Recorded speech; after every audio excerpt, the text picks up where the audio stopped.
수술 괜히 했네, 괜히 했어. 수술하고 보이는 건 잘 보이는데 너무 불편해. 눈 뜨기도 힘들고 수술 전엔 내가 안 이랬는데 너 눈을 찔러 이러세요. 왜 그러세요? 이러면 인공수정체가 눈을 찌르신다면서 눈이 너무 아프시다, 괜히 했다, 불편하다.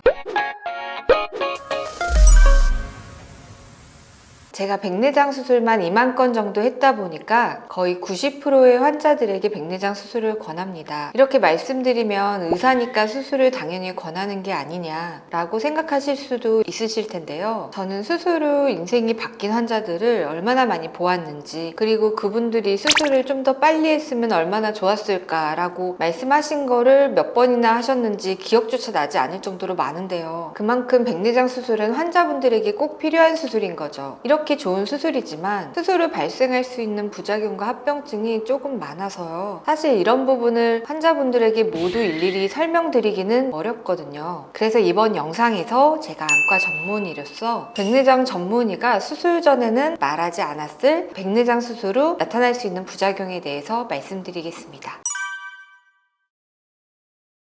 의사들이 잘 말하지 않는, 그리고 가장 흔한 첫 번째 부작용은 바로 건조증입니다. 백내장 수술하시고 시력은 너무 잘 보이는데 수술 괜히 했네, 괜히 했어. 수술하고 보이는 건 잘 보이는데 너무 불편해. 눈 뜨기도 힘들고 수술 전엔 내가 안 이랬는데 너 눈을 찔러 이러세요. 왜 그러세요? 이러면 인공수정체가 눈을 찌르신다면서 눈이 너무 아프시다, 괜히 했다, 불편하다 그러시는 분들이 정말 많습니다. 실제로 백내장 수술을 하시고 나서 눈이 찌르는 듯한 증상을 느끼시는 분들이 42%나 된다고 보고가 되고 있고요. 이러한 현상은 정말 흔하고도 백내장 수술을 후회하게 만드는 아주 중대한 합병증일 수 있습니다. 그래서 안구건조증은 수술 후에 반드시 개선해야 될 부분인데요. 그럼 안구건조증이 왜 백내장 수술 후에 생기시냐면, 백내장 수술은 사실 2mm 정도 구멍을 살짝 뚫는 것 뿐이거든요. 그런데 그 2mm의 구멍을 뚫는 거에서도 각막신경이 절단되게 되고, 그것 때문에 각막이 무뎌지게 되면서 눈물을 좀 많이 내라는 그런 신호가 가지 않게 됩니다. 그래서 눈물 자체가 많이 줄어들게 돼요. 그리고 수술하실 때 과정에서 우리가 독한 소독약과 마취제를 쓰는데, 각막은 미세한 털로 되어 있거든요. 매끈한 유리가 아닙니다. 그래서 그 미세한 털이 독한 소독약과 마취제로 한번 벗겨집니다. 그리고 그 미세 육모가 눈물을 이렇게 다 잡아주는데, 눈물을 잡아주는 미세 육모는 2개월이 지나서야 재생을 하게 되는데, 그 재생을 하기도 전에 우리가 계속 수술하고 나서 독한 소염제와 항생제를 계속 넣게 되고, 소염제와 항생제에는 아주 독한 각막 독성이 있는 방부제가 들어있습니다. 그래서 그거를 또 계속 어쩔 수 없이 넣어야 되거든요. 그럼 방부제가 계속 각막 독성이 있어서 재생을 또 못하게 됩니다. 그리고 그 약을 딱 끊는 순간 수술하고 한 달 뒤부터 많이들 시리다, 찔린다 하고 아픔을 호소하게 되고, 수술 괜히 했단 말이 그것 때문에 많이들 하시게 됩니다. 그래서 이러한 것들 때문에 안구건조증이 많이 생겨서 백내장 수술 후에 가장 주의해야 될 부작용 첫 번째로 건조증을 뽑았습니다. 그래서 수술하고 나서 당연히 각막이 벗겨졌다 생각을 하고 눈물약을 정말 잘 드셔야 되고요. 그리고 소염제, 항생제가 끝나는 한 달째부터 약을 그냥 끊으시면 안 되고 필수적으로 눈물약이나 건조증 치료제를 넣으셔야 됩니다.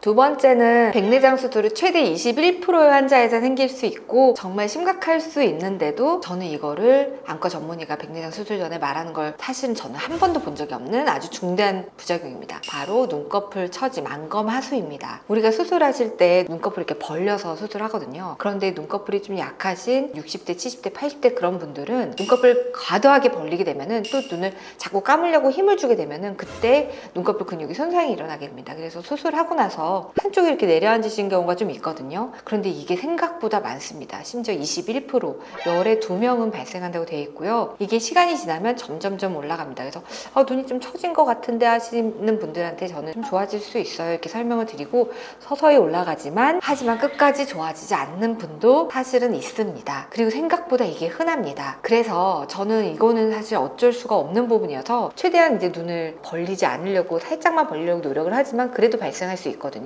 그런 경우에는 이제 눈꺼풀 수술을 하셔야 되기 때문에, 우리가 60대 이상은 눈꺼풀이 많이 처질 수 있어서 백내장 수술을 먼저 할지 눈꺼풀 수술을 먼저 할지 고민하시는 경우가 많은데, 그때는 백내장 수술을 먼저 하시는 게 더 좋겠습니다. 왜냐하면 수술 후에 눈꺼풀이 더 처질 수 있기 때문입니다.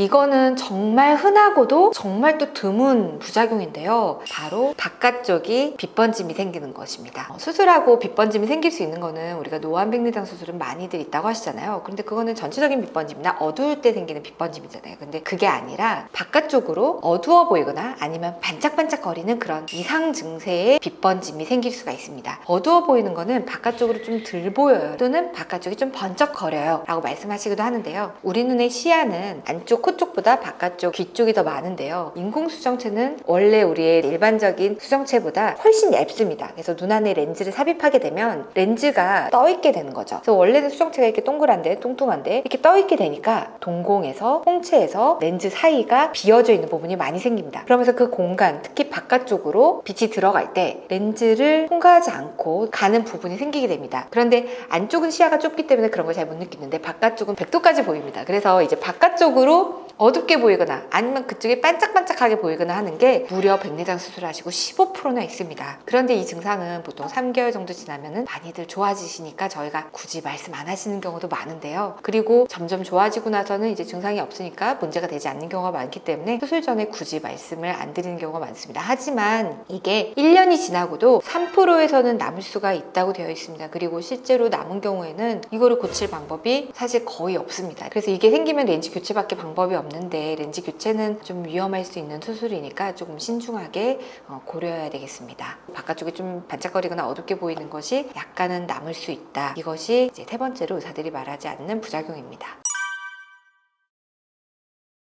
네 번째로 생길 수 있는 또 굉장히 흔한 부작용인데 의사들이 말하지 않는 부작용은 바로 비문증입니다. 백내장 수술하시고 비문증이 생각보다 굉장히 많이들 생기세요. 그런데 이것을 이제 수술하시고 나서 좀 떠다니는 게 있을 수 있습니다 하고 한마디 정도 이렇게 넘기거든요. 근데 실제로 환자분들은 수술하고 떠다니는 게 많이 생기셨다라고 호소를 하십니다. 다행히 이거는 3에서 6개월이 지나면 저절로 대부분이 없어지기 때문에 저희가 또 설명하지 않는 경우가 있지만 그래도 계속 가는 경우도 있습니다. 그런데 비문증이라는 것은 수술을 하지 않아도 우리가 5, 60대쯤에 한 번씩은 겪을 수 있는 것이고요. 수술을 하면 더 그것이 빨리 유발이 될 수가 있습니다. 그래서 수술하지 않아도 생길 수가 있고 수술을 하면 좀 더 빨리 생길 수가 있는 것이지 꼭 수술만 해서 생기는 것은 아니고요. 그리고 원래 비문증이 심하게 있었는데 눈이 너무 안 보여서 백내장 때문에 비문증을 못 느끼고 계시다가 백내장 수술을 하고 비문증을 느끼시는 분도 굉장히 많습니다. 그래서 그런 분들이 이 수술하고 생겼는지 아니면 수술 전부터 있었는지를 또 분간하기가 어렵기 때문에 이러한 것들을 설명하기가 조금 애매한 상황입니다. 그래서 이거를 설명드렸다가 나 너무 무서워서 수술 안 할래 하고 정말 백내장 수술하면 좋을 것을 또 겁이 나게 만드는 게 될 수 있으니까 이거를 잘 설명하지 않을 수 있는데요. 하지만 백내장 수술하시고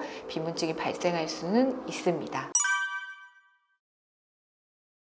다섯 번째는 훈항 혼탁인데요. 백내장 수술은 포도 알맹이를 쏙 빼내고 포도 껍질을 남겨두고 그 안에 렌즈를 삽입하는 것처럼 수정체 알맹이를 빼내고 수정체 껍질 안에다가 렌즈를 살포시에 얹어놓는 겁니다. 그러면은 렌즈의 앞뒤로 수정체의 껍질이 착 달라붙게 되는데요. 달라붙고 나서 그냥 끝나면 좋은데 그 투명한 껍질이 점점점 혼탁이 생기게 됩니다. 그래서 렌즈에 있는 혼탁이 가운데까지 이렇게 몰려들게 되면은 결국에는 잘 안 보이니까 레이저로 톡톡톡 터트려줘야 되는데요. 다행히 1분 안에 터트리는 레이저로 간단하게 제거할 수 있고 한 번만 하면 다시는 안 생깁니다.